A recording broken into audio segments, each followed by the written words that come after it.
Hey, what's up, guys? It's DZ here. We're going to do something a little different today because the sound wasn't working on my camera for some reason. But we're going to unbox the H502T X Star. Let's go ahead and get this thing open. It's kind of weird. Found the props right there on the top. It's kind of a strange place for them.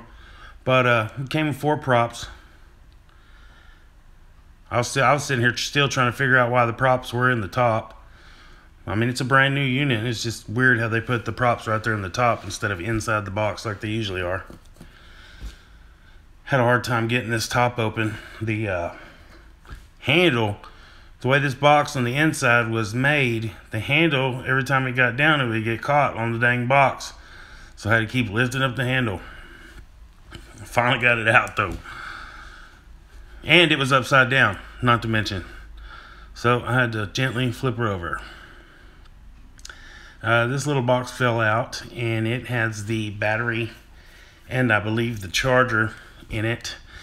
One thing I didn't like about it is I thought it would be like the 502E or the 502S that had the slide-in battery, but this has a proprietary battery, which really isn't that cool because you have to get that kind of battery every time. Let's see. Trying to pull that up, show you guys, and it's a weird charger too. The charger has like a little rubber thing, and I mean, it holds it on pretty good, and it's USB, but it's just weird. I've never seen one like that before. That's the first time I've ever seen that. Comes with a screwdriver, of course, the drone. One thing I did like about that is it's fully assembled when it comes, unlike the 502E or the 502S. You had to put the props on with the little bitty ceramic, I guess you would call them O-rings.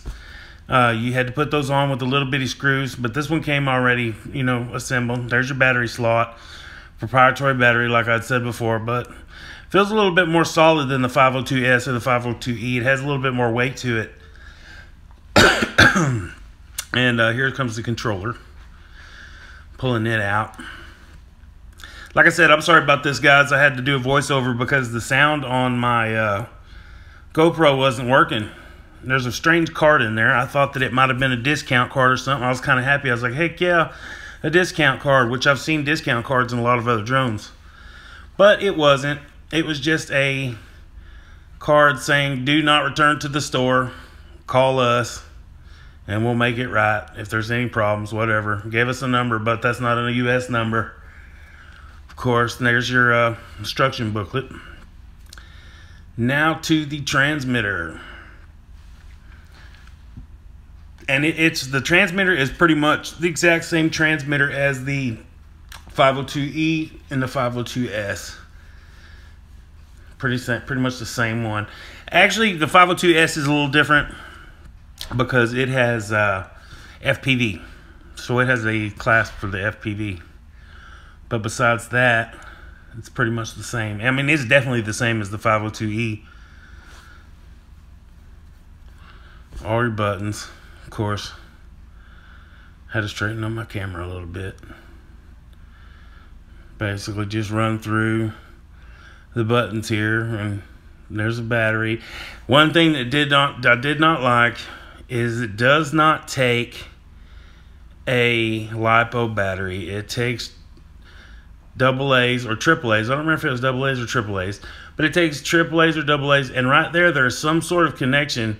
I don't know what it is. I think it was something for the remote to upgrade it or something like that, but it does not have a LiPo connection whatsoever. That's why I gave it a thumbs down. And basically that's it. This is your Hubsan H502T. I really like it. It's got a 720p camera on it. No FPV. But like and subscribe down below, you guys. See you later.